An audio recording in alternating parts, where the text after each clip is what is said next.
बिस्मिल्लाहिर्रहमानिर्रहीम। अच्छी मौत नेक मौत की कुछ निशानियां हैं।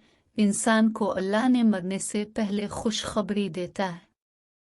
इससे मौत का खौफ दूर हो जाता है, बल्कि वो खुशी खुशी अपनी इबादत, तैयारी और जिक्र में मशगूल रहता है, जिससे मौत की हल्कानी इस पर जाहिर नहीं होती। अल्लाह के रसूल सल्लल्लाहु अलैहि वसल्लम भी कलिमा पढ़ते पढ़ते, गुफ्तगू करते करते और सहाबा किराम भी इसी तरह अल्लाह के पास गए।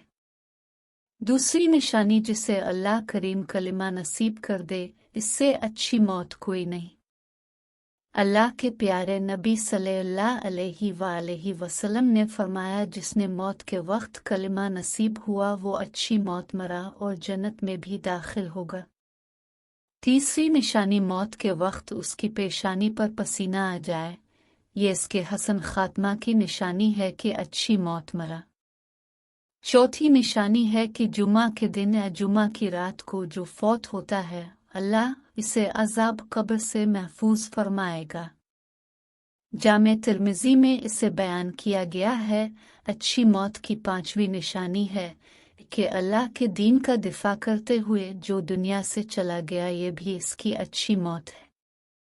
रसूलुल्लाह सल्लल्लाहु अलैहि वसल्लम ने फरमाया, जो मैदान जिहाद में अपनी जान दे बैठा, ये भी अच्छी मौत की निशानी है। ताउन की बीमारी में जो फौत हो गया वो भी शहीद है।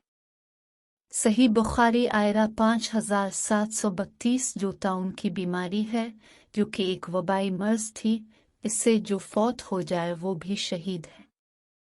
रसूलुल्लाह सल्लल्लाहु अलैहि वसल्लम ने फरमाया, पेट की बीमारी, कोई भी बीमारी जिसका ताल्लुक पेट से है, से फौत होने वाला भी शहीद होगा। सही बुखारी की रवायत है कि जो डूबकर पानी में मर जाए, इस पर कोई चीज़ गिर जाए, पहाड़, छत, कोई और चीज़, और वो फौत हो जाए, वो शख्स भी शहीद है। पानी में डूब जाने वाला भी शहीद है। इसके अलावा किसी को आग लग जाए और वो फौत हो जाए, उसकी मौत भी शहादत की मौत है, और शहादत की एक अच्छी मौत है।